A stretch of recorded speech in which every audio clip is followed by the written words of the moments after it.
Hi hello అందరికీ నమస్కారం. మనం ఇప్పుడు రామానాయుడు స్టూడియోకి వెళ్తున్నాం. సుప్రీం మూవీ పూజా కార్యక్రమానికి. ఈ మూవీకి ప్రొడ్యూసర్ వచ్చేసి బాబురావు అన్న USA, డైరెక్టర్ వచ్చేసి హరి చందన్ గారు. ఈ సినిమాకి మనకు పిలిచింది సతీష్ అన్న గోల్డ్ మ్యాన్. ఈ సినిమా 4 స్టోరీల మధ్య నడుస్తుంది. ఏంటంటే earth, nature, humanity and monster. ఈ 4 మధ్యలో స్టోరీ సూపర్గా ఉంటుంది, బాగా నడుస్తుంది. కాబట్టి ఈ సినిమాను ప్రతి ఒక్కరూ చూడాల్సిందిగా కోరుకుంటున్నాను. మరియు ఈ సినిమా తొందరగా షూటింగ్ కంప్లీట్ చేసుకొని ప్రజల ముందుకు వచ్చి మంచి సక్సెస్ని అందుకొని ఇంకా ప్రొడ్యూసర్ గారు ఇంకెన్నో సినిమాలు చేసి సక్సెస్ అందుకోవాలని కోరుకుంటున్నాను. US నుంచి వచ్చి సినిమా చేయడం చాలా గొప్పతనం.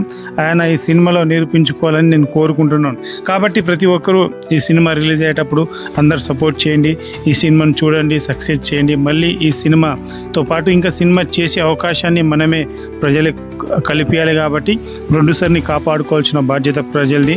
మంచి సినిమా ఇది, ఈ ప్రపంచానికి సంబంధించిన సినిమా కాబట్టి ప్రతి ఒక్కరు చూడాలి. ఇప్పుడు మన సతీష్ అన్న గారు మాట్లాడతారు.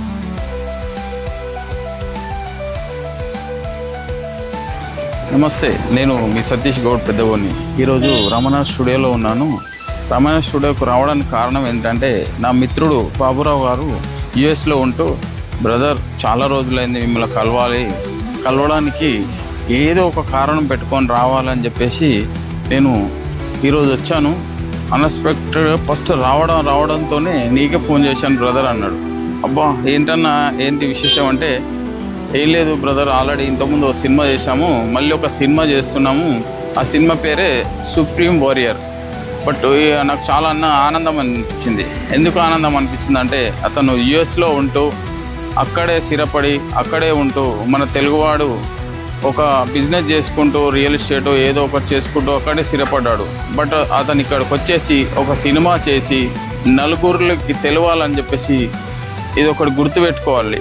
ఏదంటే, జన్మనిచ్చిన తల్లిని, మన పుట్టిన ఊరిని మర్చిపోకూడదని చెప్పేసి అదొకటి గుర్తుపెట్టుకొని తెలుగువాడు మన తెలుగు వాళ్ళ కోసము ఒక సినిమా చేయాలని చెప్పేసి ఆ సినిమా చేసి అతను సినిమా చేయడం వల్ల ఎంతోమంది టెక్నీషియన్స్ కానీ, ఆ యాక్టర్లు కానీ, డైరెక్టర్లు కానీ అందరికీ మంచి జరుగుతుంది. నేను ఈ విధంగా చేద్దామని చెప్పేసి అనుకున్నా అని చెప్పేసి చెప్పడం జరిగింది. నేను ఆ రోజు చాలా సంతోషపడ్డా. అన్న సూపర్ అన్న, మీరు ఈ డబ్బును అదే బిజినెస్ చేసి అక్కడ ఏదో ఒక రకంగా చేసుకోవచ్చు, కానీ అది కాదు నీకు కావాల్సింది.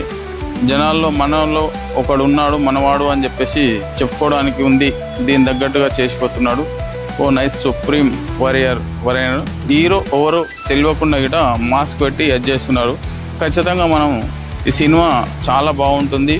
ఆల్మోస్ట్ ఒక హాలీవుడ్ లెవెల్లో చూపిస్తున్నారు. బట్ హాలీవుడ్ తగ్గకుండా ఉంటుందని చెప్పేసి నేను ఎక్స్పెక్ట్ చేస్తున్నాను. Thank you Baburao. ఇలాంటి సినిమాలు మరెన్నో చేయాలని చెప్పేసి మనస్ఫూర్తిగా కోరుకుంటున్నాను.